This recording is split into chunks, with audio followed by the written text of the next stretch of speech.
पुण्यातली दहीहंडीच्या अगोदरची पोरांची तयारी तुम्हाला दाखवतो.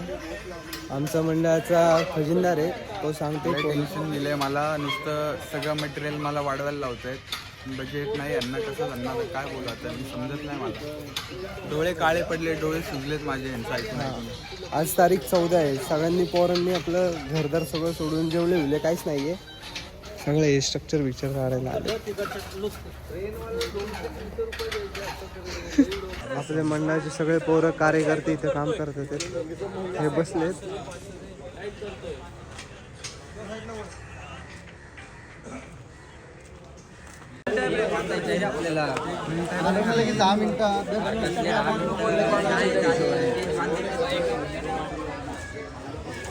आपलं सगळं आलंय, लाईट आले, स्ट्रक्चर आले, जवळपास सगळं झालंय.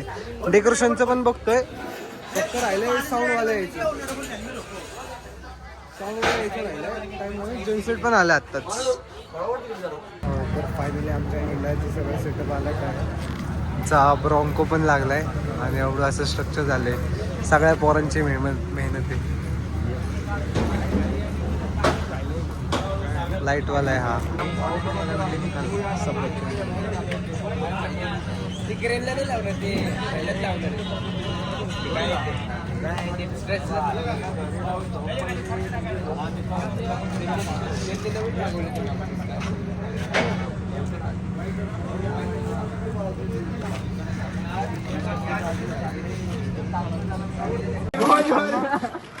आमच्या मम्माला पोरं सोडून आले तिथे जेवताना, नाश्ता करताना. हा तिथं ताट घेऊन काढली विचार भोपायला खायला. इतक्या पाटे एवढे भारी भारी गुलाब बघून भारी भारी दिवस चालले असं वाटते. चांगला दिवस वाटते.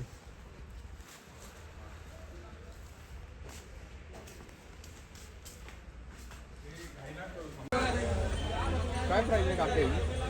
70 रुपये गाठी. I love you Pitya. Thank you. गुलाब तुझ्यासाठी. थँक्यू. सकाळचे 8 वाजले. इथं कष्ट करतो आम्ही सगळे पोरं. हे फुलं आणले 10,000 रुपयाची. लय खर्च केला मंडळाने. चला येऊ. काका सोडवायला आलते आम्हाला. काका हाय बोला एकदा ब्लॉग मध्ये आपण. मंडळाची. तू काय घेऊन आला? सकाळी उठून ट्रेनवाल्याला आणायला आलतो. आता ट्रेन भेटली आहे, घेऊन येतो झाला. चंचली विषय भावा खरे मंडळाचे कार्यकर्ते हे असतात, ज्यांनी आतापर्यंत नवीन कपडे घातले नाही.